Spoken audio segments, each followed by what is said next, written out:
Hello बच्चों, आज हम लोग पढ़ने चल रहे हैं गॉस थ्योरम के एप्लीकेशंस। गॉस थ्योरम के एप्लीकेशंस का मुख्य कार्य वैद्युत क्षेत्र की तीव्रता यानी कि इलेक्ट्रिक फील्ड की इंटेंसिटी को निकालना है। जब कभी चार्ज डिस्ट्रीब्यूटेड होता है किसी सरफेस पर, किसी वायर पर, किसी वॉल्यूम में, तब कूलॉम्स लॉ का यूज करके इलेक्ट्रिक फील्ड की इंटेंसिटी को किसी पॉइंट पर निकालना कठिन होता है, लेंदी होता है।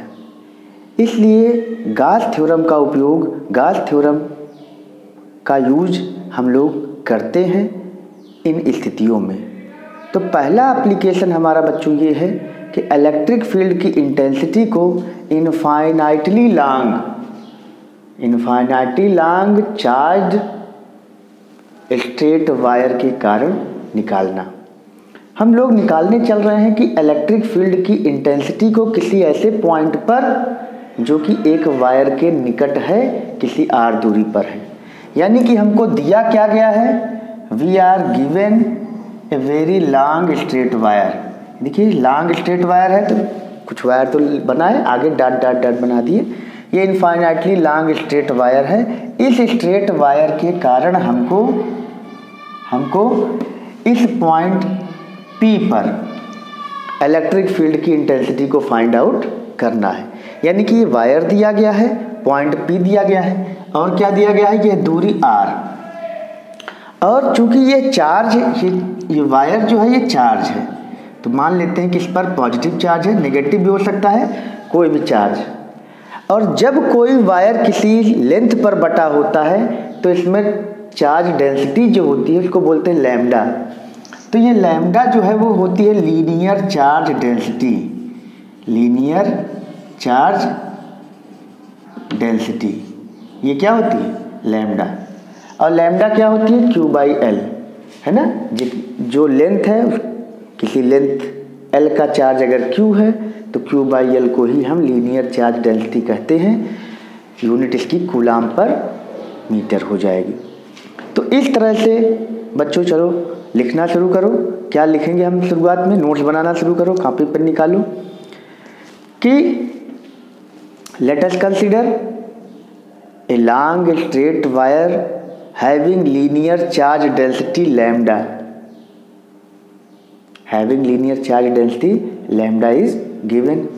We have to find out the electric field intensity at point P at distance R। ठीक है ना, इतना आप लोग लिख लोगे। अब हम लोग आगे देखेंगे कि इसमें हमें क्या करना पड़ेगा। अब फिर लिखोगे क्या कि to determine the, paragraph change करके लिखेंगे, to determine the electric field intensity at point P we have to enclose this wire by a Gaussian surface.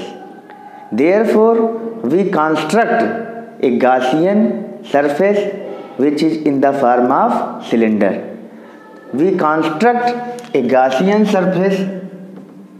We construct a Gaussian cylinder of length L. We construct a Gaussian cylinder of length L and radius R. तो इतना आप लोग लिख लेंगे। अब इस point P पर अब क्या लिखेंगे, consider an area vector, vector ds, consider an area vector, vector ds at point P। The electric field at this point P is vector E। Therefore, the angle between vector E and vector ds is theta. Again we consider an area vector on upper cross section, vector ds dash, and electric field here is E dash. Here theta is 90 degree. At the lower cross section and electric field is E double dash and area vector is supposed at vector ds double dash। इतनी language आपको लिखनी पड़ेगी। अब समझने वाला जो portion है वो हम लोग देखते हैं। तो हमने क्या किया, ये चीज़ तो जो इंग्लिश में बोला हमने वो लिखना है। हमने इस पॉइंट P पर इलेक्ट्रिक फील्ड की इंटेंसिटी अगर फाइंड आउट करनी है तो इस पॉइंट को लेते हुए हमने L लेंथ का और R रेडियस का एक गॉसियन सिलेंडर बना लिया। ये एक इमेजिनरी सिलेंडर होता है जो कि किसी चार्ज को इनक्लोज कर रहा है।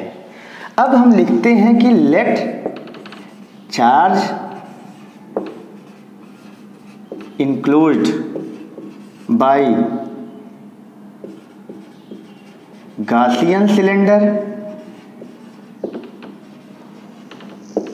Of length L is Q, then lambda equal to Q by L। अगर ये ऐसा हुआ तो लैम्डा क्या हो जाएगा, लीनियर चार्ज डेंसिटी हो जाएगी Q अपान लेंथ, चार्ज अपान लेंथ। अब यहाँ पर हमने कितने सरफेस मान लिए हैं, देखो जब ये चार्ज पूरा एक सिलेंडर से इनक्लोज हो रहा है तो यहाँ 3 तरह के सरफेसेज हैं। हमने पॉइंट P पर एक small area vector vector ds माना है, वेक्टर E है, वेक्टर E और वेक्टर ds एक ही डायरेक्शन में होंगे क्योंकि इलेक्ट्रिक फील्ड यहाँ आउटवर्ड होगा। यहाँ पर इलेक्ट्रिक फील्ड यहाँ पर भी आउटवर्ड होगा, लेकिन एरिया वेक्टर जो हमने अपर क्रॉस सेक्शन पे माना है, एरिया वेक्टर की डायरेक्शन परपेंडिकुलर आउटवर्ड होती है। तो यहाँ E और E डैश हमने इलेक्ट्रिक फील्ड माना है, vector ds dash area vector माना है। दोनों के बीच का एंगल 90 डिग्री है। यहाँ पर हमने electric field E double dash मान लिया है वेक्टर में, और यहाँ पर वेक्टर ds डबल डैश मान लिया है। इनके बीच का भी एंगल यहाँ क्या है, यहाँ थीटा, यहाँ पर भी क्या है 90 डिग्री है। तो इस तरह से अगर हम मान लें कि फ्लक्स पूरे सरफेस से पास हो रहा होगा तो यहाँ 3 तरह के सरफेस मिलकर ये क्लोज्ड सरफेस बना रहे हैं, ठीक है ना। और गॉस थ्योरम जो होती है वो क्लोज्ड सरफेस के लिए ही एप्लीकेबल है। तो यहाँ पर हम लोग देन यूजिंग गॉस थ्योरम क्या हो जाएगा, phi total equal to Q by epsilon naught. Total electric flux is equal to Q by epsilon naught. अब ये टोटल इलेक्ट्रिक फ्लक्स 3 तरह के फ्लक्स का जोड़ होगा।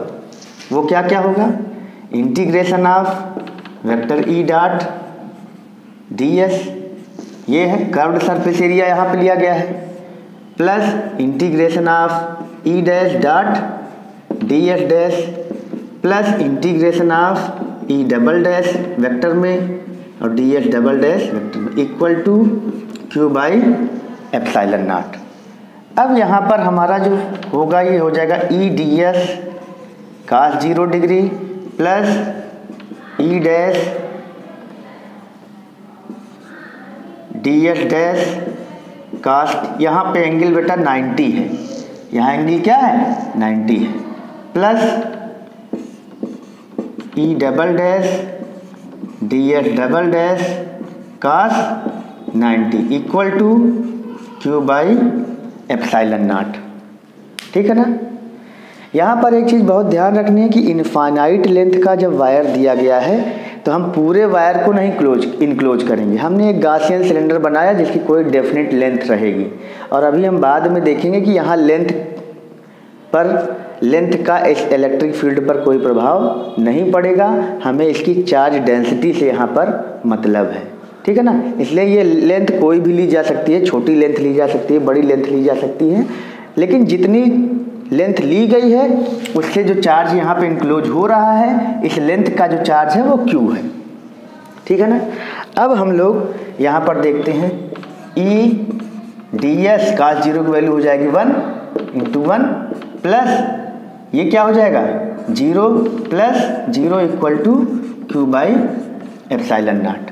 अब ये हो जाएगा E इंटू S। 0 क्यों हो गया, क्योंकि cos 90 की वैल्यू 0 है। इसको थ्योरेटिकली भी कई किताबों में लिखा गया है कि यहाँ से दोनों upper cross section lower cross section से पास होने वाला फ्लक्स 0 होता है, लैंग्वेज में लिख दिया जाता है। तो आप भी लिख सकते हो, लेकिन मैथमेटिकली करेंगे तो आपको उस लैंग्वेज से छुट्टी मिल जाएगी, कम लिखना पड़ेगा। तो ई एस इक्वल टू क्या हो जाएगा, क्यू की जगह क्या लिख सकते हो क्योंकि जगह हम लिख सकते हैं lambda into L upon epsilon not.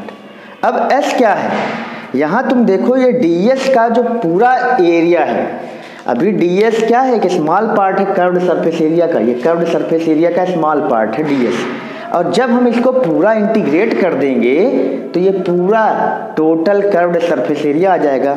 और टोटल कर्व्ड सरफेस एरिया कितना आता है, अगर हम टोटल कर्व्ड सरफेस एरिया को देखेंगे, अब हम यहाँ पे इसको ले आ रहे हैं, तो ये टोटल कर्व्ड सरफेस एरिया हो जाएगा 2 पाई r इंटू हाइट यानी कि l इक्वल टू क्या हो जाएगा, लैम्डा l अपान एप्सिलॉन नॉट। अब देखो तुम l कैंसिल आउट हो जाएगा, तो E इक्वल टू क्या हो जाएगा, lambda upon 2 pi epsilon naught r, E equal to lambda upon 2 pi epsilon naught r। ये हमारा फाइनल रिजल्ट आ गया। तो इस तरह से इलेक्ट्रिक फील्ड यहाँ पर क्या है, R के इन्वर्सली प्रोपोर्शनल है। तो इस चीज़ को आप लोग यहाँ पर नोट कर लेंगे, बहुत इंपॉर्टेंट चीज़।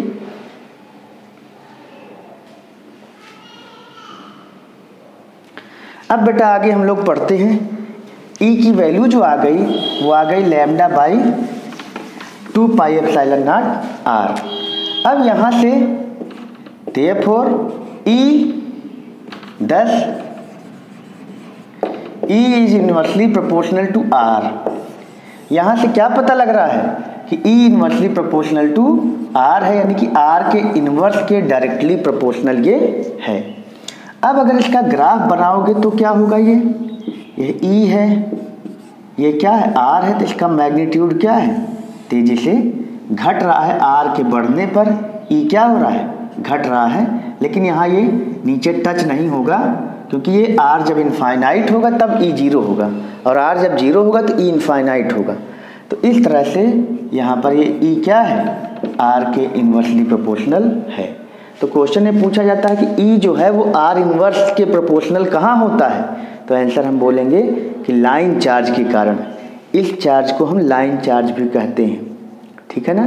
तो इनफाइनाइटली लॉन्ग वायर के कारण इलेक्ट्रिक फील्ड जो होता है वो R के इन्वर्सली प्रोपोर्शनल होता है, ठीक है ना। अच्छा, न्यूमेरिकल वेक्टर फॉर्म में क्या हो जाएगा, in vector form vector E equal to lambda by 2 pi epsilon naught R into n cap, जहाँ एन कैप क्या है, इलेक्ट्रिक फील्ड की डायरेक्शन में यूनिट वेक्टर है। इसी वेक्टर E की डायरेक्शन में जो यूनिट वेक्टर यहाँ लिया जाता है, यही इसी में यूनिट वेक्टर की डायरेक्शन में जो एक इलेक्ट्रिक फील्ड की डायरेक्शन में जो एक यूनिट वेक्टर है वही क्या है, वेक्टर एन कैप है, ठीक है ना। या इलेक्ट्रिक फील्ड की डायरेक्शन में जो यूनिट वेक्टर लिया गया है वो एन कैप है। अब यह वेक्टर फॉर्म हो गया। न्यूमेरिकल में कंपटीशन में थोड़ा से जल्दी करने के लिए हम लोग क्या करते हैं, अनदर फॉर्म। चलो देखो बेटा, इसको E को कर सकते हैं lambda by 2 pi epsilon naught R है, 2 से ऊपर नीचे गुणा कर देते हैं, तो E इक्वल टू हो जाएगा 1/4 पाई एप्सिलॉन नॉट, और यहाँ हो जाएगा 2 lambda by R, 1/4 pi epsilon not और 2 लैम्डा बाई R, यानी कि यहाँ से E का एक फार्मूला हो जाएगा 2k लैम्डा बाई R, जहाँ k क्या है, k है 9 × 10⁹ newton metre square per coulomb square. तो E equal to 2k lambda by R का यूज करके हम थोड़ा जल्दी कर लेंगे। NCERT में एक एग्जाम्पल, एक एक्सरसाइज का क्वेश्चन इसमें है। अगले लेक्चर में हम लोग ये पढ़ेंगे कि किस तरह से हम सरफेस चार्ज डिस्ट्रीब्यूशन के कारण, इनफाइनाइटली चार्ज प्लेन शीट के कारण किसी पॉइंट पर इलेक्ट्रिक फील्ड को कैलकुलेट करेंगे।